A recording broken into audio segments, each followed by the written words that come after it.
जय हिंद फ्रेंड्स, जय महाराज जी। भारत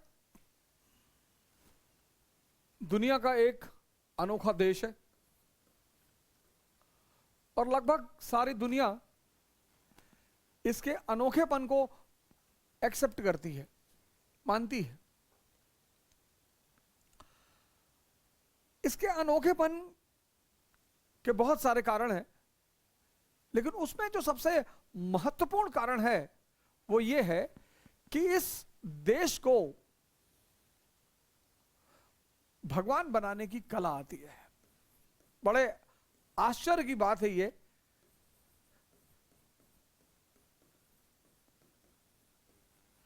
बड़ा आश्चर्यजनक स्टेटमेंट लगा होगा आपको कि भगवान बनाने की कला, इस देश को भगवान बनाने की कला आती है। और इस देश का एक अहम पहलू है गुरु, यानी प्रकाश।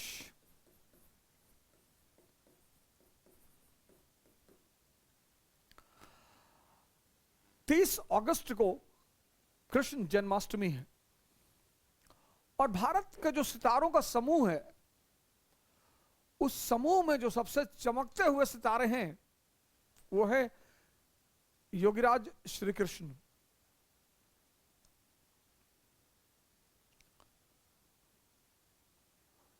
ऐसा कहना थोड़ी सी नाइंसाफी से भी लगती है, लेकिन फिर भी सबसे चमकते हुए सितारे हैं योगीराज श्री कृष्ण।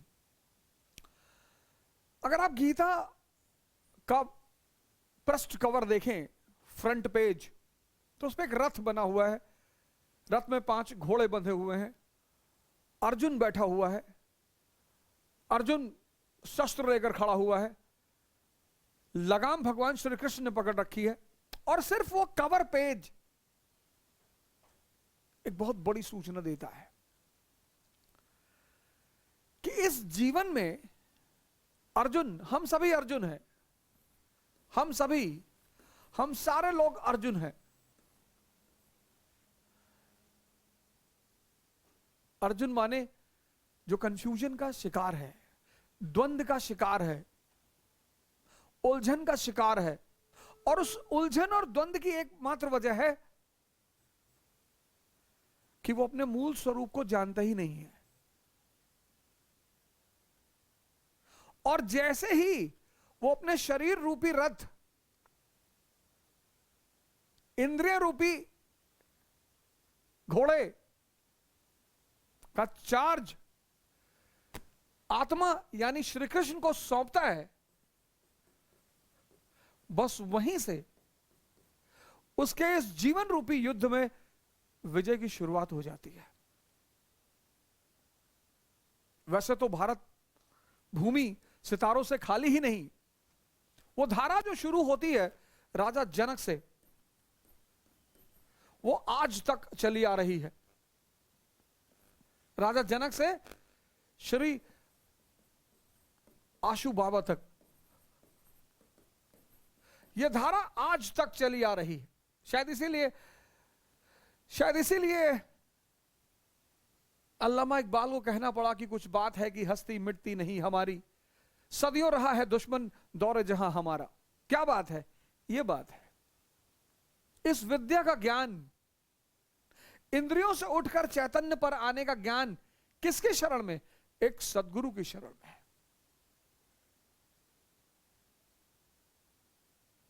आज जब समाज का 90% हिस्सा अर्जुन, तो तब भी एक योद्धा है, अर्जुन से बहुत बुरी स्थिति में, निराश, हताश, डिप्रेशन का शिकार।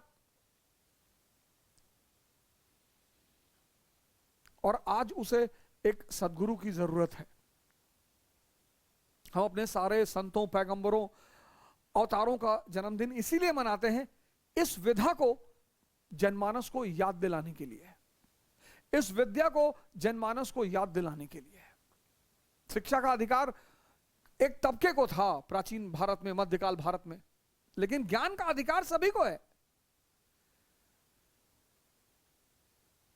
तो हनुमान जयंती, रामनवमी, श्री कृष्ण जन्माष्टमी, यह माध्यम है, यह विधा है उस ज्ञान को जनमानस को अवगत कराने का। और श्री कृष्ण योगाधिराज हैं। संघर्ष, जीवन कहां से शुरू हो रहा है उनका? जेल से। आज छोटे मोटे संघर्षों में लोग रो रहे हैं, डिप्रेशन में आ रहे हैं, आत्महत्या कर रहे हैं। संघर्ष, जीवन की शुरुआत ही जेल से हो रही है। प्रेम की पराकाष्ठा है। द्रौपदी का सबसे बड़ा उदाहरण, युद्ध के मर्म को समझते हैं। युद्ध तो होगा ही होगा, कोई बचा ही नहीं, कोई दुनिया में है ही नहीं। और धर्म के प्रणेता है। संसार से हटने की बात नहीं कहते, संसार में रहकर, संसारी बनकर संसार से मुक्त होने का सूत्र बताते हैं। तो मैं आप सभी लोगों से प्रार्थना करता हूं कि इस 30 अगस्त को, हालांकि हमारा दिव्य ज्योति जागृत संस्थान का कार्यक्रम शुरू ही हो चुका है, 27 अगस्त, 28 अगस्त, 29 अगस्त, 30 अगस्त, लेकिन 30 अगस्त को रात 9 से 12 जन्माष्टमी पर हमारा एक विशेष प्रोग्राम बनाया गया है। तो मैं अपने सभी भाइयों बहनों से निवेदन करता हूं, प्रार्थना करता हूं कि वो हमारे चैनल DJJS को सब्सक्राइब करें और 9 से 12 30 अगस्त को जन्माष्टमी रूपी इस महान विधा का एहसास करें। जय हिंद।